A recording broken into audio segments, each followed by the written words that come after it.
मी सावित्रीबाई ज्योतिराव फुले या मालिकेच्या आजच्या भागामध्ये आपण बघूया. तर प्रेक्षकांनो, इथे आता प्रश्न असतो तो ज्योतीच्या शाळेचा. तेव्हा आऊ म्हणत असते की दादा, मागच्या वेळेला सुद्धा तू लोकांचं ऐकलं होतंस आणि ज्योतीला शाळेतून काढलं होतंस. अरे असं करू नको दादा, ज्योतीला पुन्हा एकदा शाळेत घाल. तेव्हा इथे आता गोविंद काका म्हणत असतात की मी आपल्या ज्योतीला पुन्हा एकदा शाळेत घातलंय, ही गोष्ट जर त्यांना कळली आणि त्यांनी आपल्या ज्योतीबरोबर काही वेडं-वाकडं केलं तर? अशी भीती गोविंद काकांच्या मनात असते. तेव्हा आऊ म्हणत असते, की "अरे दादा, कुणी काही नाही करणार आणि तुला याच गोष्टीची भीती वाटत असेल ना, तर मी निजीक साहेबांकडून एक पत्र आणते. मग तर चालेल ना? म्हणजे तुला घाबरायची काही गरजच नाहीये आणि तू बिनधास्त आपल्या ज्योतीला शाळेमध्ये घाल." तेव्हा इथे आता लगेच गफूर चाचा म्हणतात, "मग काय, आता टेन्शनच गेलं, बरोबर ना?" तेव्हा इथे आऊ म्हणत असते, की "गफूर चाचा, तुम्ही सुद्धा एक काम करा, कलेक्टर साहेबांकडून एक पत्र घेऊन या. म्हणजे काय होईल, कलेक्टर साहेबांचं एकदा का पत्र आलं, की संपूर्ण पुणे गप्पच बसेल. कुणाची हिंमत होणार नाही आपल्या ज्योतीला शाळेतून बाहेर काढायची. आणि निजीक साहेबांकडून मी पत्र घेऊन येते. माझी ओळख आहे त्यांच्याबरोबर. मग तर झालं ना दादा." तेव्हा इथे गोविंद काका विचार करत असताना गफूर चाचा म्हणतात, की "दादा, आता कसला विचार करताय? अहो, तुम्ही आपल्या ज्योतीला शाळेमध्ये घाला. शिकू द्या त्याला." असं म्हटल्यानंतर गोविंद काका म्हणतात, की "जा बाबा ज्योती जा. उद्यापासून शाळेला जा." असं म्हणाल्यानंतर इथे ज्योतीच्या चेहऱ्यावरती खूपच मोठं हसू आलेलं असतं. त्याच्या चेहऱ्यावरचं हसू बघून सावित्रीसुद्धा आनंदी झालेली असते. तर सावित्रीने ज्या गोष्टी ज्योतीच्या लपून ठेवलेल्या असतात, त्या सगळ्या आता त्याच्या रूममध्ये परत आणलेल्या असतात. तेव्हा ती त्याचं दौत आणि डाक हे दोन्हीसुद्धा तिथे आणून ठेवते. त्याची पुस्तकं, वह्यासुद्धा आणून ठेवते आणि ज्या ज्या काही त्याच्या महत्त्वाच्या वस्तू असतात, ज्या तिने लपून ठेवलेल्या असतात, त्या सगळ्या ती आता गाठोड्यातून बाहेर काढते आणि ज्या जागी त्या ठेवलेल्या असतात, त्याच जागी त्या पुन्हा एकदा ठेवून देते. तेव्हा ज्योती हे सगळं लपून-छपून बघत असतो. त्याला कळत असतं, की सावित्रीच्या सुद्धा मनातली भीती गेली आहे आणि म्हणूनच तिने बाकीच्या सगळ्या वस्तू आणून जागच्या जागी ठेवलेल्या आहेत. तेव्हा ज्योती येतो आणि म्हणतो, "कुणीतरी शाणं झालं म्हणायचं." तेव्हा सावित्री म्हणते, "हो, हो, शाणं झालं, शाणं झालं." तेव्हा ज्योती म्हणतो, "मग आता पुन्हा तर दौत आणि डाक लपून ठेवणार नाही ना?" तेव्हा सावित्री म्हणते, "नाही." ज्योती म्हणतो, "चल मग कान पकड आता." तेव्हा सावित्री ज्योतीचा कान पकडायला जाते. तेव्हा ज्योती म्हणतो, "ए, माझा कान नाही, तुझा कान पकड. चूक तू केली होतीस ना?"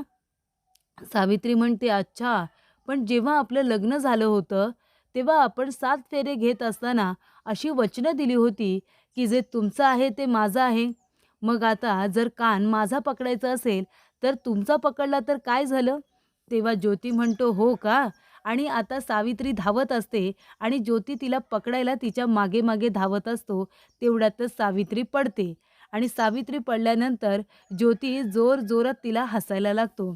तेव्हा सावित्री म्हणते, "काय व हसताय काय?" तेव्हा ज्योती काही गप्प बसत नाही. सावित्री पडते तरी डोक्यावरचा पदर मात्र नीट करते आणि इथे ज्योती मात्र जोरजोरात हसत असतो. त्याला हसताना बघून सावित्री पण पुन्हा हसायला लागते. त्यांची गंमत-जंमत आता सुरू असते. तेवढ्यातच इथे वेळ आलेली असते ज्योतीच्या शाळेत जाण्याची. सकाळ-सकाळ उठून ज्योती शाळेसाठी तयार झालेला असतो. आपल्या पेटीमधून पाटी काढतो आणि ती पाटी आता इथे छत्रपती शिवाजी महाराज यांचा जो फोटो लावलेला असतो, तिथे नेऊन पाटी ठेवतो आणि त्यांचा आशीर्वाद घेत असतो. ज्योती म्हणत असतो, की "चला, ज्या दिवसाची मी वाट बघत होतो, तो दिवस आला. हा दिवस येईल असं मला खरंच वाटलं नव्हतं. पण दादा, आऊ, तुमच्यामुळे हे शक्य झालेलं आहे. तुमचे हे उपकार मी कधीच विसरणार नाही आहे. तुमच्यामुळे मला पुन्हा एकदा शाळेत जाता येणार आहे." आणि तेव्हा इथे ज्योती पाटी ही आपल्या डोक्याला लावतो आणि विद्या किती महत्त्वाची आहे, शिक्षण किती महत्त्वाचं आहे, हे त्यावेळी महात्मा ज्योतिराव फुले यांनी आपल्याला दाखवून दिलेलं आहे. त्यांना शाळेत जाण्याची परवानगी मिळाली, त्यामुळे ते खूप आनंदी झालेले असतात. पण त्यांचा आनंद बघून सावित्रीसुद्धा आनंदी झालेली असते. तिने इथे दही साखर तयार करून ठेवलेलं असतं. तिचा पाय सटकून ती पडणार तेवढ्यातच तिची सासू म्हणजे चिमणाबाई म्हणतात, "अगं अगं सूनबाई, जरा बघून चाल, पडशील ना तू, लक्ष कुठे आहे तुझं?" तेव्हा सावित्री म्हणते, "अहो सासूबाई, हे आता शाळेला चाललेत ना, म्हणून थोडी घाई आहे." तेव्हा आऊ म्हणत असते, "अगं पण तो शाळेला चाललाय ना, मग तुझी काय एवढी घाई?" तेव्हा सावित्री म्हणत असते, की "ते शाळेला चाललं तर मला त्यांचं औक्षण करायचं आहे." तेव्हा इथे आऊ म्हणते, "हो का? मग चला चला, आता औक्षण करायचं आहे तर बाहेर गेलंच पाहिजे." तेव्हा ज्योती म्हणतो, "चला जातो म्या." तेवढ्यातच आऊ येते आणि म्हणते, "अरे ज्योती थांब रे, लगेच कुठे चाललास घाईघाईने? कोणीतरी तुझ्या इथे जाण्याची खूप छान तयारी केली आहे. सावित्री अगं येतेस ना?" तेवढ्यातच सावित्री औक्षणाचं ताट घेऊन आलेली असते. तेव्हा ज्योती म्हणतो, "हे काय? मी काय लढायला नाही चाललो आहे." तेव्हा आऊ म्हणते, "अरे बाबा, माळी आणि कुणब्याच्या पोराने शाळा शिकायचं, हे काही लढाईपेक्षा कमी नाही आहे." तेव्हा इथे आता सावित्री त्याला टीका लावायला जात असते. तेव्हा ज्योती म्हणतो, "टीका लावू नकोस, त्यांच्या शाळेमध्ये टीका वगैरे नाही चालत." तेव्हा सावित्री म्हणत असते, की "त्यांच्या शाळेत नाही चालत, पण आपल्यात तर चालतं ना. त्यांचे नियम त्यांच्या देशात आणि आपले नियम आपल्या देशात, बरोबर की नाही सासूबाई?" तेव्हा चिमणाबाई म्हणते, "अगदी बरोबर. आणि ज्योती, नीट उभा राहा बरं. मगापासून तयारी चालली होती ताट सजवण्याची, तेव्हा नीट उभा राहा आणि औक्षण करून घे." तेव्हा ती इथे त्याला टिळा लावते आणि तांदळाचे दाणे टाकते. बरोबर त्याला दही साखर खायला देते आणि दही साखर खाल्ल्यानंतर तो आता आऊचा आशीर्वाद घेतो आणि म्हणतो, "आऊ येतो म्या." तेव्हा आऊ म्हणते, की "जा बाबा जा. शाळेसाठी किती अट्टहास केलास ना तू आत्तापर्यंत, किती काय सहन केलंस. आता शाळा शिक आणि खूप मोठा हो." आणि मग तो चिमणाबाईचा आपल्या आईचा आशीर्वाद घेतो. तेव्हा चिमणाबाई म्हणते, "राहू दे राहू दे, खूप मोठा हो, खूप शिक." असा त्याला आशीर्वाद दिलेला असतो.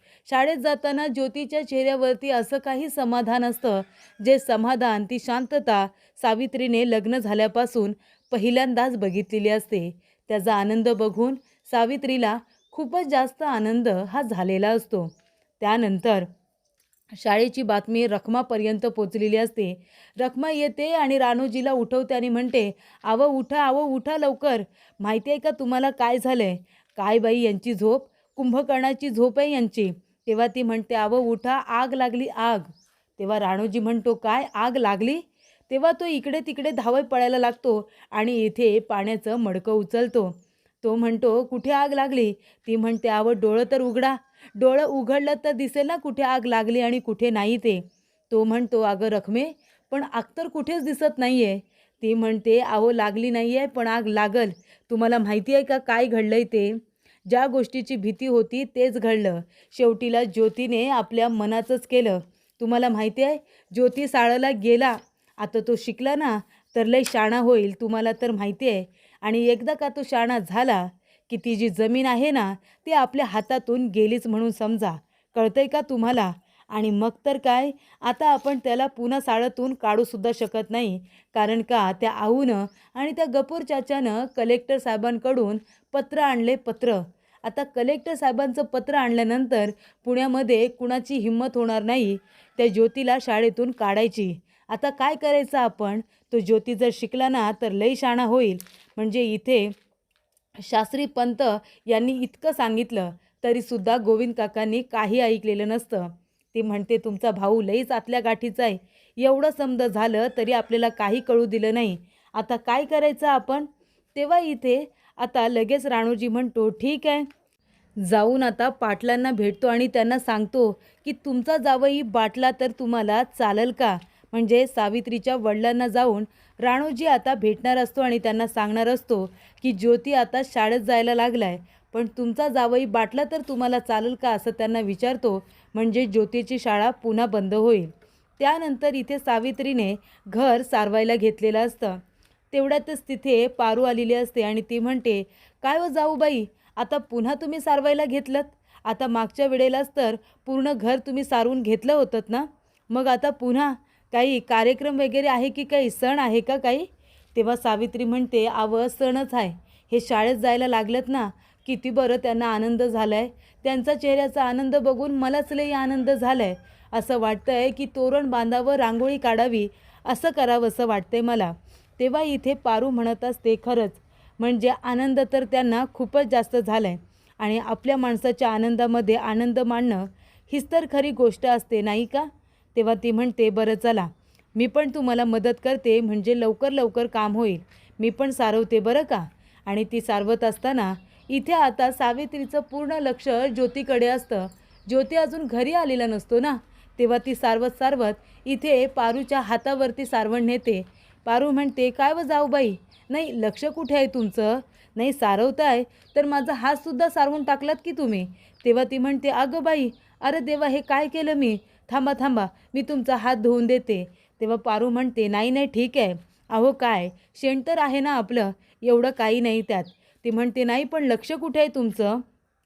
तेव्हा सावित्री म्हणते, अहो बघा ना, हे अजूनपर्यंत आलेले नाही आहेत. दिस सरून घेतला, संध्याकाळ व्हायला आली तरीसुद्धा आले नाहीत.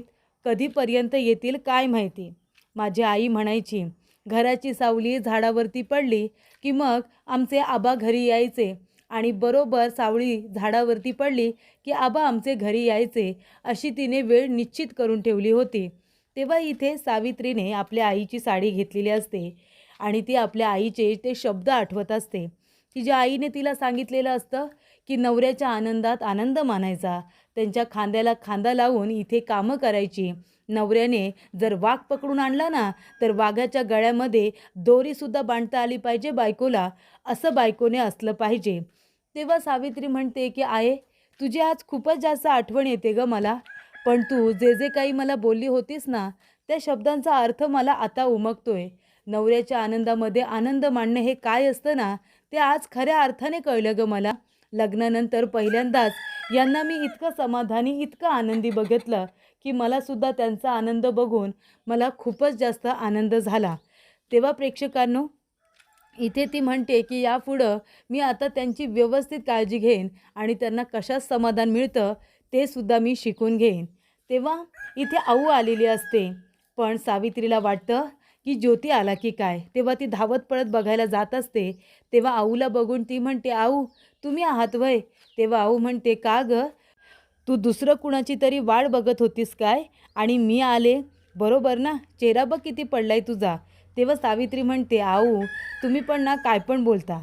तेव्हा ती म्हणते, हे बघ, मी तुझ्यासाठी काहीतरी आणलंय. तेव्हा सावित्री म्हणते, काय आणलंय आऊ? तेव्हा आऊ म्हणते, हे बघ, मी तुझ्यासाठी केक आणलाय, केक.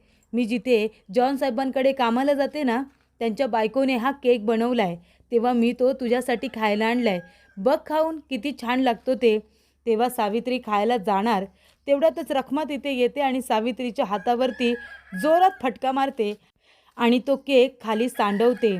तेव्हा इथे लगेचच रखमा म्हणते, अगं काय गं केक खातेस? आता बाटली असतीस ना तू. त्या गोऱ्या माणसांचं काही खायचं नाही की प्यायचं नाही. ते लोक असतातच बाटवायला, बिलकुल काही खायचं प्यायचं नाही. तेव्हा इथे आऊ म्हणते, काय गे वहिनी, अगं काय बाटलं बाटलं करतेस गं? मी किती वेळा तरी आपल्या घरातून जॉन साहेबांसाठी भाकरी नेले, पिठलं नेलंय, वांग्याचं भरीत नेलंय, मग ते नाही का खात आपल्याकडचं? मग ते बाटतात का? ते करतात का असा विचार? तेव्हा इथे रखमा म्हणते, ते नसतील बाटत, पण आपण लगेच बाटतो. त्यांच्याकडचं काही खायचं प्यायचं नाही. तेव्हा आऊ म्हणते, अगं काय गं वहिनी तू, साधा केक तर होता ना गं, अन्न होतं ते. हातावर फटका मारलंस पोरीच्या आणि खाली पाडलंस. बिचारीने खाल्लं असतं तर काय झालं असतं? एवढं कसलं गं बाट आणलास मध्ये मध्ये? आणि हे बघ, पुन्हा जर तू अशी वागलीस ना, तर मला चालणार नाही हं, ते मी आत्ताच सांगून ठेवते. तेव्हा रखमा म्हणते, घ्या, ज्याचं करावं भलं ते म्हणतो माझंच खरं. त्यानंतर ज्योती आलेला असतो. आल्या आल्या बघतो तर काय, छान दारामध्ये तोरण बांधलेलं असतं. खाली इथे अंगणामध्ये सारवण वगैरे काढून रांगोळी काढण्यात आलेली असते. तेव्हा ज्योती ते सगळं बघतो, तर बाजूला इथे आता त्याची वहिनी पारू वाळवण काढत असते. तेव्हा ज्योती म्हणतो, काय गं वहिनी, हे समद काय? हार आहे, खाली रांगोळी वगैरे काढली, आज काय आहे तरी काय एवढं? तेव्हा पारू म्हणते, आता हाय का? आता बघा तात्यासाहेब, मला काय विचारताय? ज्याने हे समद केलंय त्यांना विचारा ना. तेव्हा लगेचच पारू म्हणते, जाऊबाई, ओ जाऊबाई, येता का बाहेर? बघा कोण आलंय ते. ज्यांची मगापासून वाट बघताय ते आलेत बरं का, तात्यासाहेब आलेत. तेवढ्यातच इथे सावित्री आता बाहेर येते. तिने येताना मुठीमध्ये इथे पीठ आणलेलं असतं. ते तिने एका ठिकाणी आता दगडावरती टाकलेलं असतं. त्यानंतर ती काठी घेते आणि ती काठी तिथे उभी करून ठेवते आणि म्हणते, अच्छा, म्हणजे सावली तिथपर्यंत पोचली की हे घरला येतील. ही आता वेळ तिने निश्चित केलेली असते. म्हणजे ती काठी उभी करते आणि काठीची सावली ज्या ठिकाणी पडते तिथे आता सावली पडल्यानंतर ज्योती त्याच वेळेला घरी येणार, ही वेळ तिने निश्चित करून ठेवलेली असते. तेव्हा प्रेक्षकांनो, इथे आता ज्योती बघत असतो की नेमकं ही करते तरी काय. पण सावित्री दिवसभर वाट बघून थकलेली असते आणि म्हणूनच तिने त्याच्या शाळेची येण्याची वेळ निश्चित केलेली असते. आणि तेव्हा ज्योती तिच्याकडे आश्चर्याने बघत असतो आणि ती प्रेमाने. तर पुढील भागामध्ये आता राणूजीने नेवसे पाटलांना पुढील भागामध्ये माहिती दिलेली असते. तर इथे नेवसे पाटील यांना नायगावला भेटायला राणूजी जातो आणि ज्योतीच्या शाळेबद्दल सांगतो. तेव्हा नेवसे पाटील चिडतात आणि गोविंद काकांना भेटायला इथे येतात आणि म्हणतात, हे काय ऐक तुम्ही गोविंद दादा, नाही म्हणजे तुम्ही इथे जावई बापूंना शाळेमध्ये टाकलं. अहो, जर जावई बापू बाटले तर ती गोष्ट आमच्या नायगावमध्ये कळली तर लोक तोंडात शेण घालतील माझ्या, कळते का तुम्हाला. आणि ही गोष्ट मी मान्य करणार नाही. आणि त्यांना जर बाटवायचंच असेल ना तर म्या माझ्या पोरीला घेऊन जातो. तेव्हा इथे ज्योती लगेचच सावित्रीला म्हणतो की सावित्री, तू बघितलंस ना शाळेमध्ये घालण्यासाठी मी माझ्या दादांना आणि आऊला किती मनवण्याचा प्रयत्न केला, ते त्यांना किती अडचणींना सामोरं जावं लागलं आणि आता मी शाळेत जातोय तर तुझे आबा हे सगळं असं बोलतायत. तेव्हा ती म्हणते, आहो पण आबांना तुमची काळजी वाटते. तेव्हा ज्योती म्हणतो, कसली काळजी. अगं, एखादी गोष्ट जर आपल्याला करायची असेल तर तत्त्व सोडायचे नसतात. आता मी शाळेत जाणार आहे पण मी माझे तत्त्व सोडणार नाही आणि अंतर बाळगूनच राहणार आहे ना, मग बाटण्याचा प्रश्न येईलच कुठे, असं इथे ज्योती सावित्रीला समजावून सांगतो.